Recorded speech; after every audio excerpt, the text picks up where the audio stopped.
11:39, nagbabalik po Moments of Grace dito lamang yan sa 1197 DXFE. That was Kathy Go with Minamahal Kita. Ano pa ba ang pruweba na gusto mong ma-experience galing sa Panginoon? No, hindi pa ba enough that He sent His only Son to die on the cross para sa iyo? Ang dami nating mga gustong mangyari, ang dami nating gustong hingiin, no? Bawal po ba? Of course not. Diba? Sabi nga ng Panginoon, He is actually encouraging us to ask Him.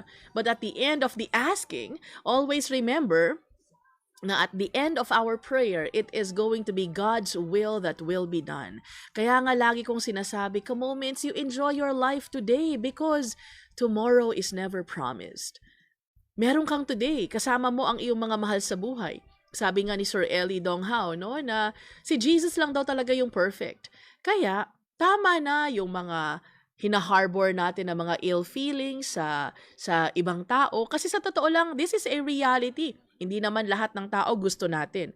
Hindi rin tayo gusto ng lahat ng tao. Kahit na ikaw yung pinakamabait na tao sa balat ng lupa, meron pa ring iba dyan na hindi ka feel. Meron pa ring iba dyan na sisiraan ka. What are you going to do? Are you going to dwell on things, on the people who do not like you? Or are you going to continue living the life that God has so generously prepared for you? Before we go to our short Devo, I'd like to say hello to Ate Eunice Migalios, to Charity, Flora, Eleanor, and of course to Sam, and to Ma'am Ann Alegado and Rian. Hello and happy listening din sa inyo. Galing yan kay Ma'am Sida Cardi. Assalamualaikum sa aking super love na kapatid na si Sir Abbas Kalim. And of course, sa iyong magandang may bahay. God bless you. And thank you so much, Kuya Abbas, for tuning in. Ka-Moments, alam niyo po, mahal ka ng Diyos. He does not need to prove Himself to you. He has proven His love already. Whenever you look at the cross, as far as the east is from the west, no? Ganun kalaki ang pagmamahal ng Panginoon sa iyo. Hindi mo siya pwedeng ma-close. Hindi mo pwedeng mahag. Hindi mo pwedeng, alam mo yun, walang beginning, walang end. Ganun ang pagmamahal ng Panginoon sa iyo. So until when are you going to harbor all these ill feelings sa ibang tao? Alam niyo, mga kadugo natin, kahit na magkakapatid, no, magkapatid na buo. Ngayon, usong-uso na yung, ay, half-sister ko yan, or half-brother ko yan. No, magkapatid na buo. Nag-aaway-away dahil sa mga bagay-bagay. No, nag-aaway-away dahil sa yaman. Ay, teka lang, ako yung eldest, so dapat mas malaki yung aking parte. No, akala mo naman kung ilang libong ektarya ang pinag-aawayan natin. Yun pala, mga 10 square meters lang. No, na parang, ano ba naman yan? Hindi nga kayang tayuan ng poste. Pero alam niyo po mga ka-Moments, sa ating pagsisimula ng araw natin, ng ating linggo, I would like to bring you to 1 Thessalonians 2:12. 1 Thessalonians 2:12 says, you should live in a way that proves you belong to the God who calls you into His kingdom and glory. Grabe, no, you should. Dapat. No, hindi choice. Dapat daw, no? Ito ang sinasabi ng 1 Thessalonians 2:12 na dapat ikaw at ako ay mamuhay na makikita ng ibang tao that we belong to God. Kung tayo ay nag-worry ngayon kasi naku patay, October 24 na, na-receive ko ang light bill namin kahapon. Sana ko kukuha ng pera para nang magugunaw ang mundo ko kasi wala akong pangbayad sa kuryente. Wala akong pangbayad sa tuition ng anak ko. Wala akong pangbayad sa ganito, sa ganyan. Is that a proof that you are indeed a child of God? When you worry, when I worry, alam mo, ito ay isang malaking sampal sa akin kasi sometimes I worry. No, minsan, not all the time I worry, but there are times that I am worried about something. Lord, papaano po ako? Lord, ganito. Pag tumanda ako, Lord, ganyan. Lord, ganito. Lord, ganito. When I worry, am I letting other people see that I belong to God? When you worry, when you are afraid, kung hindi mo matanggap ang iyong current situation, is that a testament that you are truly a Christian who believes in the Lord Jesus Christ? Alam niyo mga ka-Moments, siguro no, ang dami nating ganap sa buhay. Ang dami na nating pera sa bangko. No, yung parang ang sarap, akin na yan, bibilhin ko yan. Yaya ang checkbook. Siguro ganyan, no, na parang you have all the money in the world but you still feel so unfulfilled. You feel na parang, teka lang, is this all there is to life? Na hindi mo na nga na-enjoy ang buhay mo kasi ang dami mo ng problema ang inaasikaso, iniisip. Okay naman ang pamilya mo. Kahit papano, no? Hindi man ganun kagwapo yung asawa mo, pero pwede mo naman siyang ipasyal sa mall. May mga anak ka naman na hindi nga siguro mga scholar, pero walang bagsak. Alam mo yung ganung feeling na you have everything, and yet, you cannot appreciate your everything because you feel so unfulfilled. You feel na, ay kulang. Ito lang ba? Nak, 75 lang yung grade mo. Hindi ba pwedeng maging 99 yan? No, buti hindi tayo sinasagot ng mga anak natin, 'di ba? Ikaw, ma, ilang taong ka ding bumalik sa ganitong level kasi bagsak ka ng bagsak. Saan ba magmamana yung mga anak mo kung hindi sa'yo lang din naman, 'di ba? Pero alam nyo, kahapon, no, last night, I was watching this clip ng isang K-drama.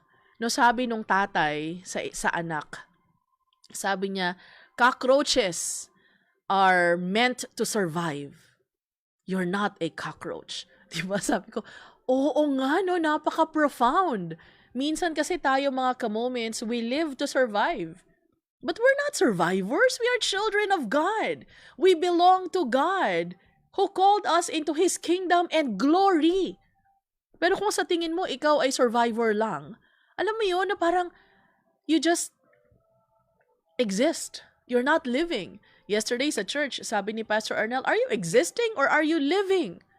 No, sabi ko, oh nga Lord, ano ba? Nandito lang ba ako sa mundong ito para kunin ang share ko ng oxygen?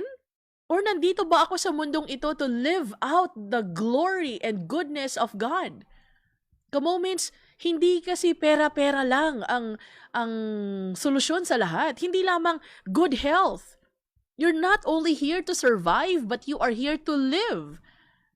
To live the life that is abundant and free na bigay ng Panginoon sa iyo. Unless you know that ang ending mo is in God's kingdom, you will never be happy. Bakit? Kasi ang mundong ito, the world does not want us to be content. The world wants us to have more and more and more and more. Hanggang sa nilamon ka na ng iyong mga makamundong desires na kahit na ang sarap na ng buhay mo, hindi mo na na-appreciate ang sarap ng buhay mo kasi you keep on wanting more, more, more. Hindi ba enough ka moments na nakakabayad ka ng iyong mga bills? Kahit papaano yung anak mo nakakapag-aral. What does it mean to live in God's kingdom?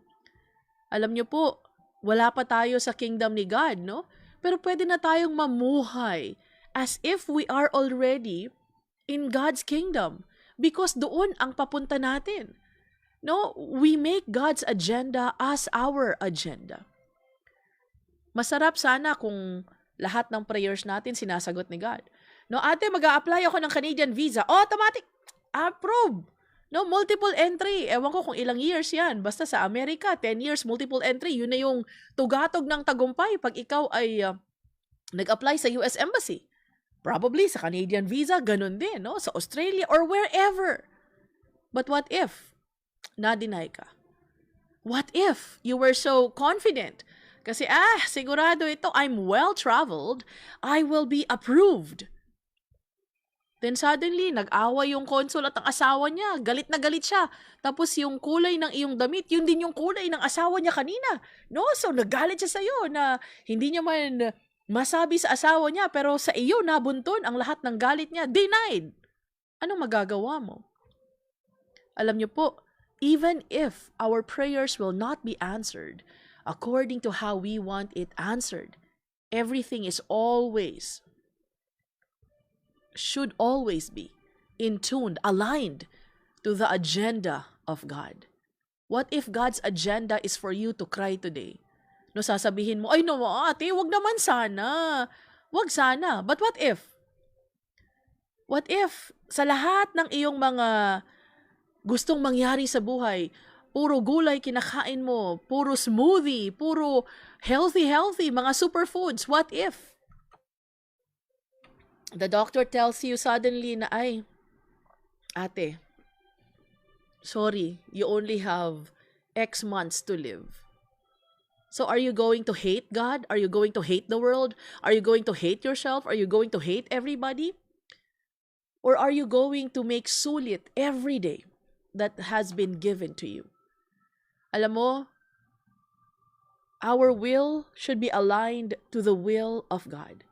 Just like the Lord Jesus Christ. He said, Lord, Father, kung pwedeng makasibat, let this cup pass me by. Jesus asked that from his Father. Imagine the Lord was about to die, was about to breathe his last. Sabi niya, Lord, kung pwedeng, wag kong pagdaanan to. But not my will, but yours be done.